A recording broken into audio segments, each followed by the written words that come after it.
उत्पत्ति ग्रंथ अध्याय 14। इब्राहिम द्वारा लोट की रक्षा।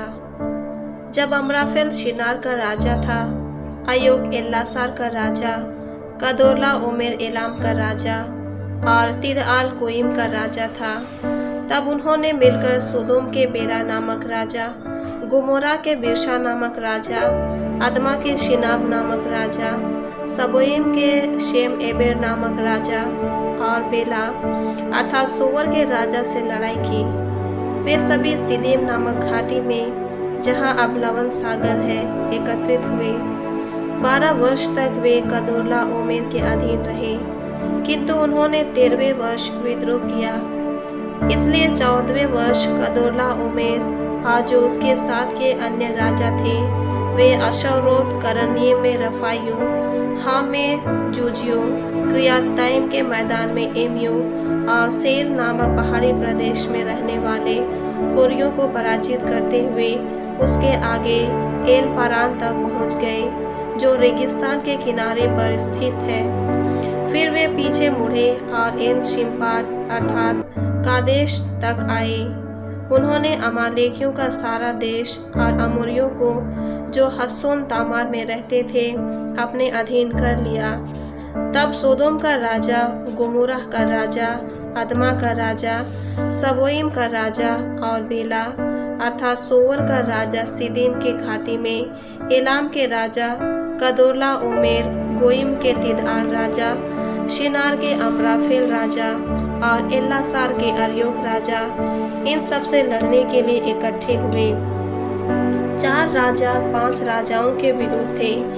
सिदीम घाटी में बहुत से डामर के गड्ढे थे।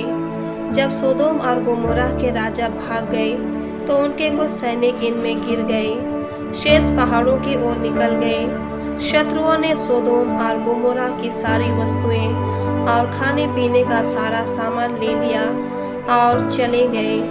वे अब्राहम के भतीजे लोट को भी उसके सारे सामान के साथ लेते गए, क्योंकि वह सोदोम का निवासी था।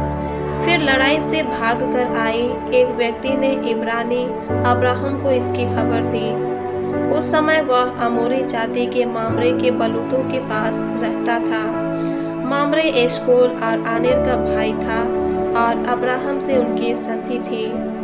अब्राहम को जैसे ही मालूम हुआ कि उसका भाई बंदी हो गया है, उसने अपने घराने के 318 युद्ध में प्रशिक्षित आदमियों को लेकर दान तक उनका पीछा किया। रात के समय उसने अपने लोगों के कई दल बनाकर उन पर आक्रमण किया और उन्हें होबा तक, जो दमिश्क के उत्तर में है, खदेड़ दिया। फिर वह सारे सामान तथा अपने भाई लोट को, उसके सारे सामान सहित तथा स्त्रियों और आदमियों को वापस ले आया। जब वह कदोर्ला ओमेर और उसके साथ के राजाओं को पराजित कर लौट रहा था, तब शावे की घाटी अर्थात राज घाटी में सोदोम का राजा उससे मिलने आया। सालेम का राजा मेल्किसेदेक रोटी और अंगूरें ले आया। वह सर्वोच्च का याजक था। उसने उससे यह कहते हुए आशीर्वाद दिया, स्वर्ग और पृथ्वी के सृष्टिकर्ता सर्वोच्च ईश्वर अब्राहम को आशीर्वाद प्रदान करे। धन्य है सर्वोच्च ईश्वर, जिसने तुम्हारे शत्रुओं को तुम्हारे अधीन कर दिया। अब्राहम ने उसे सब चीजों का दशमांश दिया। सोदोम के राजा ने अब्राहम से कहा, मुझे मेरे आदमी दे दो, तुम सामान अपने लिए रख लो। इस पर अब्राहम ने सोदोम के राजा से कहा, स्वर्ग और पृथ्वी के सृष्टिकर्ता प्रभु ईश्वर की शपथ, डोरे का एक छोटा टुकड़ा हो या जूते की एक पट्टी, मैं तुम्हारी कोई भी चीज नहीं लूंगा, जिससे तुम यह ना कह सको कि मैंने अब्राहम को धनी बनाया है। इन आदमियों ने जो कुछ खाया पिया है और मेरे इन साथियों अर्थात आनेर, एशकोल और मामरे के हिस्सों के अलावा मैं और कुछ नहीं लूंगा।